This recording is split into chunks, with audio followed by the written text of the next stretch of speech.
Imagine dropping like 10 grand on an overwater bungalow in Bora Bora, but you're standing right next to a massive pallet of mayonnaise. And eating one of those $1.50 hot dogs, right? Yes, exactly.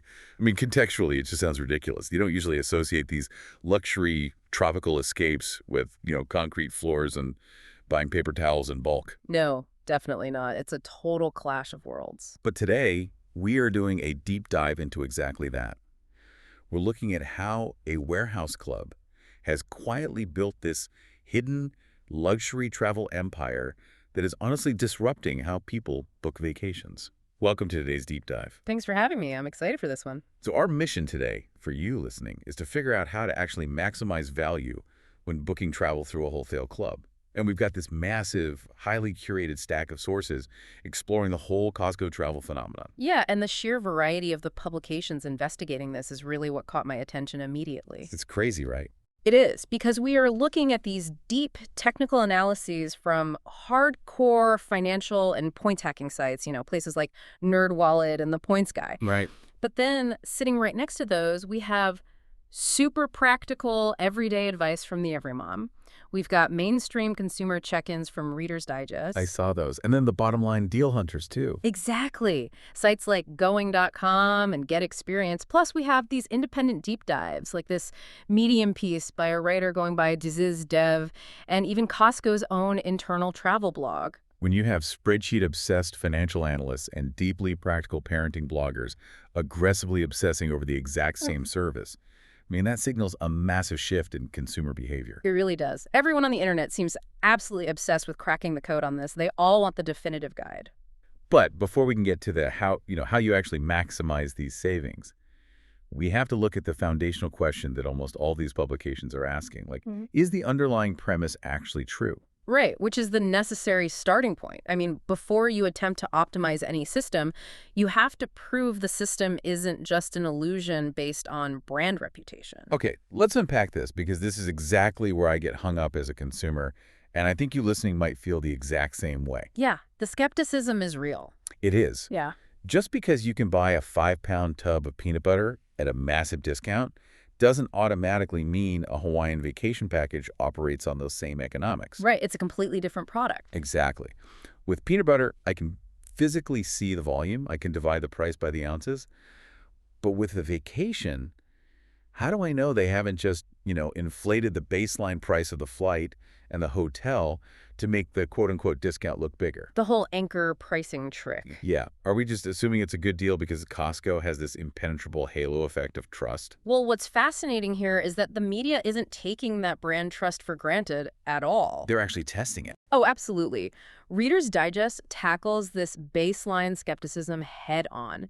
They literally published a piece just asking point blank, is Costco travel a good deal? I love that they just ask it straight up. Yeah, and meanwhile, platforms like going.com and Get Experience, they zoom in explicitly on the bottom line. They are relentlessly focused on verifying the actual money saved. So what's the verdict? How does the math actually work? To understand why the peanut butter analogy both fails and succeeds, you have to look at the underlying mechanics of the travel industry. Specifically, there's this concept called perishable inventory. Perishable inventory, meaning like if a hotel room sits empty tonight, they can't sell tonight's room tomorrow. Exactly. The revenue is just gone forever. It evaporates. Wow, okay. And the travel industry is highly volatile, so major luxury hotel chains are desperate to offload that empty inventory. But they face this massive legal and marketing hurdle called rate parity. Rate parity. I've heard of this, but explain it for us. Sure. So if a 5-star resort in Maui publicly slashes its prices on Expedia or its own website just to fill rooms, they devalue their brand. Right, they look cheap. Exactly. Furthermore, their contracts with other online travel agencies usually dictate that they cannot offer a cheaper public rate anywhere else. They're literally legally trapped into keeping the public price high. Oh, wow. Which means they need a back door. They need some way to sell the room cheaply without letting the general public or those other travel agencies see the discount. And that is the exact mechanism. Costco provides the ultimate backdoor because it operates a closed-loop system. Ah, because of the membership card. Right. You cannot see the final bundled price of a Costco vacation package unless you have a membership card and log into their secure portal. So it's completely hidden. Yes. Because it's hidden behind a paywall and a login, it is not considered a public rate. That is brilliant. So hotels and cruise lines can quietly dump their excess perishable inventory into this closed ecosystem at massive, privately negotiated discounts. And they do it without violating their rate parity agreements or damaging their luxury prestige. That totally reframes the economics of this whole thing. The membership fee isn't just a revenue stream for the warehouse, it's literally a legal shield for the travel brands. Exactly. It really is a genuine discount because the brands are using the warehouse as a clearinghouse for their unsold premium stock. It is the bulk buying model adapted for experiential goods. Costco guarantees the hotel thousands of highly qualified bookings from their captive audience, and in return, the hotel provides a rate that simply does not exist on the open internet. But wait, solving the rate parity problem only gets you a cheap room. It doesn't necessarily guarantee a good room. Right, very true. Because saving money is incredibly easy if the product is terrible. I mean, I can find a cheap motel on any highway in America, and that brings up probably the weirdest contradiction in our sources. The luxury aspect. Yeah. When we look at the NerdWallet analysis, they don't just call these cheap deals.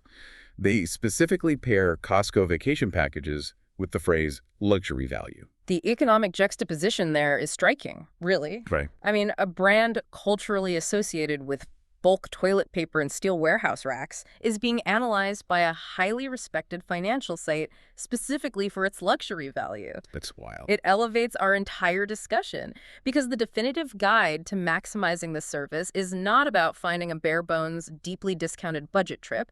It's about extracting high-end, premium experiences at a recognized, measurable value. But is luxury value an oxymoron when we're talking about a warehouse club? I mean, it feels a bit like walking through the warehouse and finding a bespoke designer tuxedo hanging in the middle of the tire aisle. That's a great image. Just doesn't compute contextually. Does luxury value in this context mean actual objective five-star luxury? Or is it just like a slightly nicer standard package wrapped up in a discount to make you feel like a VIP? That's the big question. Are we talking actual overwater bungalows or just a corner room at a crowded mega resort? Exactly. Well, the distinction lies in how the service aggressively curates its offerings. When you analyze the NerdWallet breakdown and the specific itineraries highlighted on Costco's own travel blog, you realize that the luxury value comes from severe restriction. Restriction, how do you mean? If you go to a standard online travel agency and search for a week in Cancun, you will get 3,000 results ranging from roach-infested motels to ultra-luxury palaces. It is totally overwhelming. Oh, absolutely. Decision fatigue is real. Right. Costco, on the other hand, acts as a strict bouncer. They only partner with a very narrow, highly curated list of 4- and 5-star properties. Oh, I see. So they curate the floor of the experience. They guarantee a minimum standard of premium quality by simply refusing to sell the cheap stuff. Yes, your tuxedo in the tire aisle analogy holds up perfectly, provided the tire aisle only sells 3 types of tires and they are all top-tier Formula One racing slicks. Okay, that makes sense. The luxury is in the curation. Furthermore, the value isn't just in the room rate, it's in the negotiated inclusions. The perks. Right. Costco leverages its bulk power to force the hotels to throw in extras that normally cost a fortune. Things like waived daily resort fees, included private airport transfers, massive daily breakfast buffets, and guaranteed room upgrades. Wow, and those are the hidden costs that usually nickel and dime a luxury traveler to death. Exactly. Because Costco is taking on this role as a luxury curator who negotiates the hidden fees away, it creates this bizarre user base. Our sources reveal an incredibly broad, cross-demographic appeal that frankly shouldn't exist. The user base is remarkably polarized. It really is. You suddenly have spreadsheet-obsessed travel hackers rubbing shoulders with overwhelmed parents looking for an easy out. Let's look at the stark contrast between 2 specific sources we have here, the Points Guy and the Every Mom. 2 very different worlds. Night and day. For anyone listening who doesn't frequent travel blogs, the Points Guy is an institution dedicated to meticulous, highly technical travel optimization. These are the people who calculate the value of a credit card, point down to the 100th of a cent. Yes. They will write their flight through 3 different countries just to maximize an airline loyalty tier. Then, on the complete opposite end of the spectrum, we have the Every Mom. Which is all about practicality. Right. This publication focuses on highly practical, everyday solutions for busy families and parents. They want safety, reliability, and zero stress. These two audiences have entirely different methodologies and goals. If we connect this to the bigger picture, it tells us something vital about the underlying architecture of the platform. Oh, like what? For any single service to satisfy these two drastically different demographics simultaneously, it must be exceptionally robust.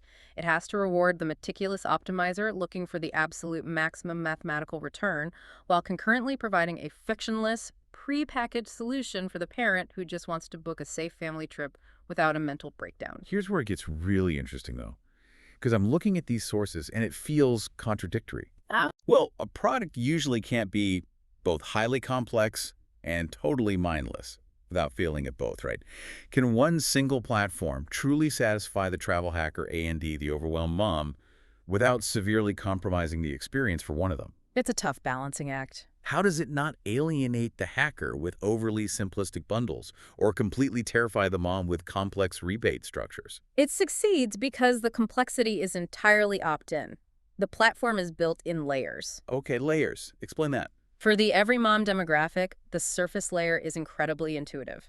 You click a destination, pick a pre-curated high-end hotel, and the flights, private transportation, and all taxes are bundled into one transparent price. You just click purchase and you were done. Exactly. There is no worrying about whether the airport transfer is legitimate or if the resort fee will double the budget upon checkout. The mental load is completely removed. It's essentially a plug-and-play vacation. But for the points guide demographic, that secondary layer is an absolute playground for stacking rewards.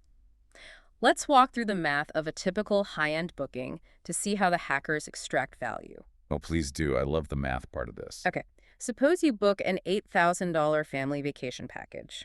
First, the platform frequently includes a digital Costco shop card as an incentive. Let's say it's a $600 card you receive after your trip. Which you can spend on literally anything in the warehouse later. Groceries, gas, whatever. So that's cash in your pocket. Right. Then, the travel hacker ensures they have the executive level membership, which earns a 2% cashback reward on travel purchases. Okay, so on an $8,000 trip, that's another $160. Yep. Finally, they pay for the entire package using the co-branded Costco Visa credit card, which earns an additional 3% cash back on travel. So that's another $240 right there. Exactly. So without hunting for obscure airline award availability or transferring points through 3 different portals, the hacker has just passively clawed back $1,000 in tangible value on an $8,000 trip. At 12.5% guaranteed return on a luxury purchase, plus all the waived resort fees and free breakfasts negotiated in the package. That is wild. The value proposition morphs depending entirely on the user's willingness to engage with the system. The mom gets the time-saving bundle, and the hacker gets the compounding interest of stacked rewards. That sounds like an absolute dream scenario. But that brings us to the giant elephant in the room regarding the source material. The cat. The catch. If this platform offers genuine luxury value, bypasses rate parity to secure massive discounts, and successfully appeals to everyone from hardcore financial nerds to everyday families, why does the source material constantly warn us that it is deeply frustrating to use? Yeah, the terminology used across these publications is highly revealing. The discussion inevitably centers on pieces like that Medium article by the SysDev. I mean, the title itself is a massive red flag. It's called Navigating the Savings, a comprehensive guide to Costco travel deals. Right, navigating. And then you have the fact that Costco maintains its own dedicated travel blog, which exists largely to explain its own convoluted offers to its own members. This raises an important question about the cost of doing business. The recurring use of words like navigating, combined with the sheer volume of comprehensive guides published across the internet, implies a very real, very steep learning curve. It's not just a click and go for the really deep savings. No, it tells us that maximizing value here is not an automatic passive process. It requires strategic maneuvering. So what does this all mean for you as the consumer? Because honestly, it sounds like walking into a giant maze. You know there is a prize at the center, but you have to sweat to find it. You really do. If we have to read comprehensive third-party guides and comb through Medium articles just to navigate the savings, is the mental energy and the sheer time spent figuring out the clunky interface actively eating into the actual value of the deal? It's a valid question. At what point does a $200 saving cost you $300 in time and frustration? That is the ultimate trade-off, and it is the hidden cost of the closed-loop system we discussed at the very beginning. Because the travel interface is essentially a bolted-on addition to a massive wholesale retail operation, it does not possess the slick, highly intuitive user experience of a dedicated Silicon Valley tech startup like Kayak or Google Flights. Yeah, it's notoriously clunky. Very. Comparing different dates requires annoying manual effort. Finding out exactly which package triggers the highest shop card rebate requires vigilance and, honestly, reading the fine print. The Yeah. platform does not hand you the absolute best deal on a silver platter. It hides the best deal in plain sight. You have to be willing to hunt for the asterisk. You do. But more importantly, this friction is not an accident. Wait, really? The friction is a feature. Think back to the luxury hotels and the rate parity issue.